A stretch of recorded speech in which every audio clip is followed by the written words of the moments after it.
Computational Biology Research Workshop is a joint program between the Biological Sciences and the Computer Science Department here at the University of Texas at Dallas. Over the 6 weeks of the workshop, high-achieving high school participants are led through the intersection of programming and biology.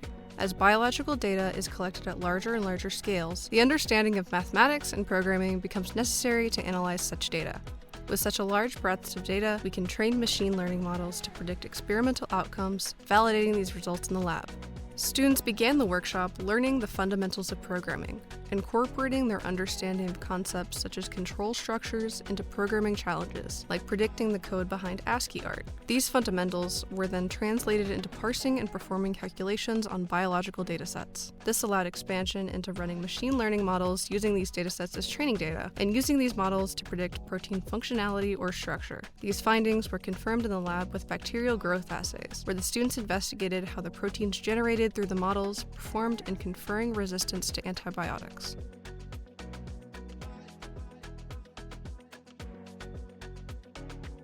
To get the variant that we are testing in the laboratory right now, we used BioPython to create and use the program Seq to create and involve a sequence that we can use for our projects. Our wet lab project that we're doing right now, testing short-term versus long-term evolution in different mutations of the TEM1. Computationally predict the same things, so I can compare to see if the computational models are correct with determining whether or not the bacteria could survive with the antibiotic. It's a subtopic of antimicrobial resistance called backward collateral sensitivity. I wanted to test how we can use computational tools to evolve the protein beta-lactamase TEM1 and how our backwards collateral sensitivity would show in the evolved protein, and how we can use that to possibly implement better antibiotics in different areas where there's more resistance shown.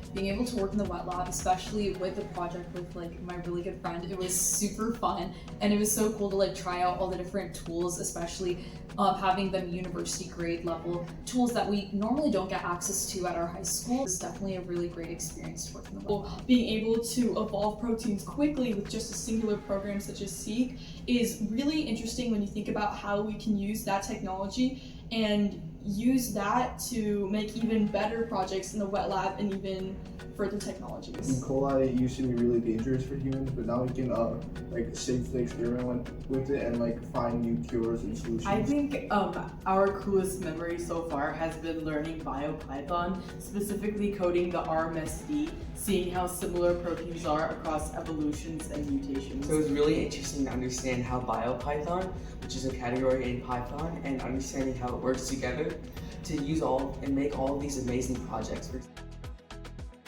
In addition to gaining experience with these research tools, students also heard from guest speakers that included fellow researchers on campus. These lectures covered material like the intersection of quantum tunneling and oxidative phosphorylation, the varieties of paths to becoming a research scientist, and the range of skills necessary to pursue research as a profession. Through these lectures, students had the chance to engage in conversations firsthand with many of the scientists at the frontier of these research fields. Outreach programs such as CBRW give students the opportunity to practice many of the tools used in leading-edge, innovative science, develop independent research projects, and discover new opportunities for advancing their professional goals.